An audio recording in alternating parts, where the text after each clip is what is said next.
One of the ways that she manages to hold her ground is to call out the very thing that's happening in front of her. She's going to play along, but not without pointing out what she sees as absolutely ludicrous. One of the things I love about Bertha, and it's something we see when she has a confrontation with Mrs. Astor about being invited to the ball, is that she's not risk-averse, even when the stakes are high. And so much of society operates out of fear. We uphold certain social rules now because we're all trying to be polite and because everyone's afraid of what other people think of them. Julian writes about how does the individual shape their decisions, their goals, their ambition, the risks they take around what is expected of them by society, by where they fit in society. I looked in on Mrs. Astor today and she wouldn't accept my call. I told you. But I can't have her daughter here when she doesn't receive me. You can't pull the rug from under them now. You will not say can't to me. You know, people's children have power over them in a way that other people don't. The trouble is you assume she's weaker than you.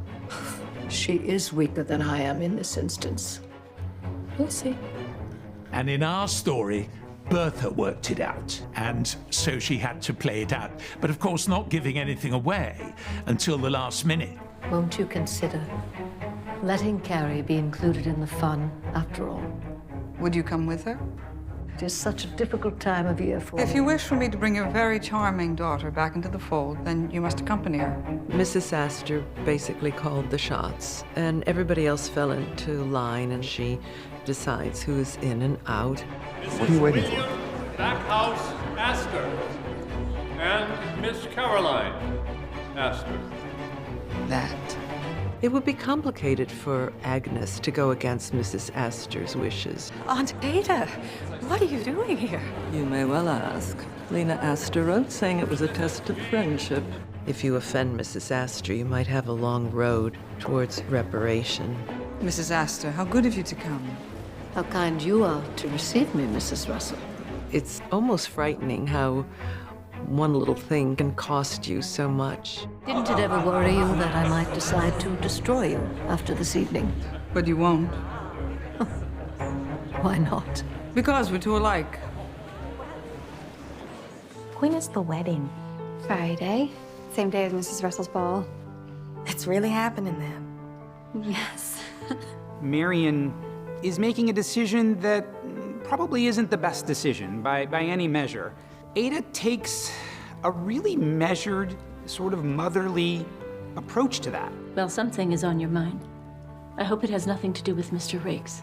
Ada is quite wise, as Marian points out a few times, and world-wise. If you want to marry this man, then come out with it. Sit through the argument, hold to your faith, and if he's right for you eventually, it will come to pass. If she could wave a magic wand and make it not happen, she probably would. But she also knows that she's powerless to stop Marian. Oh, my darling girl. Goodbye.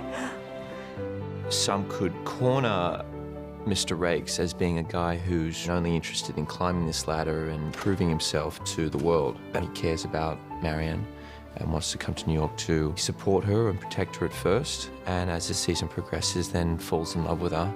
And I don't think that ever faltered. I love you, Marian. In fact, I don't think I've ever loved you more than I do at this moment. Marian's not this angel who doesn't care at all about money. You know, I think there's a little bit of her that is interested in this kind of lifestyle. When he says he loves her and when he wants to marry her, it is because he loves her and he wants to marry her. It doesn't stop him from still being enthralled and taken by the wealth and the world that is so intoxicating. I don't think it's because he necessarily falls for anyone else. And that's what makes it extremely heartbreaking when he just royally messes up. I meant it when I said I love you. I believe you. But love is not always enough.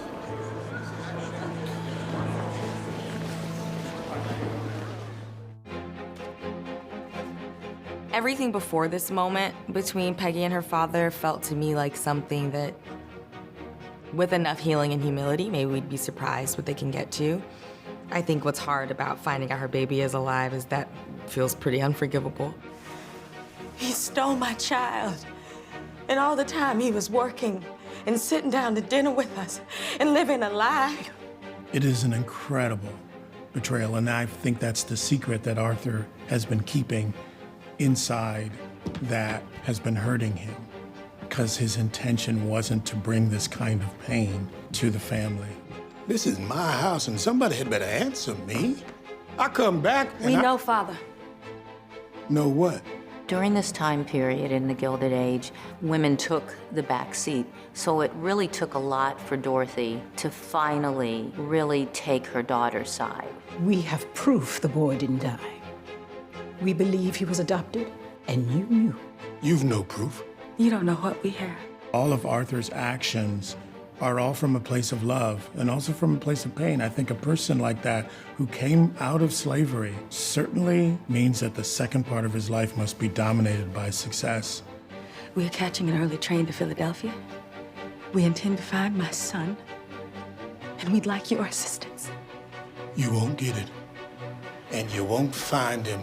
That's where we get to see Dorothy stand up. As a Black mother, that's not something she's gonna allow. Our babies were ripped from us for generations. I think it's exciting to see Dorothy's spine increase in that moment, that's also her breaking point, to say, no, we're taking control of this narrative now. You should be ashamed of yourself. Why?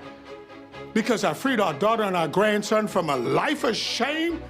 Everything I done was done for Peggy and the boy. I don't want to be free of my own child. It's an awful thing that he did, and the worst choice he could ever make.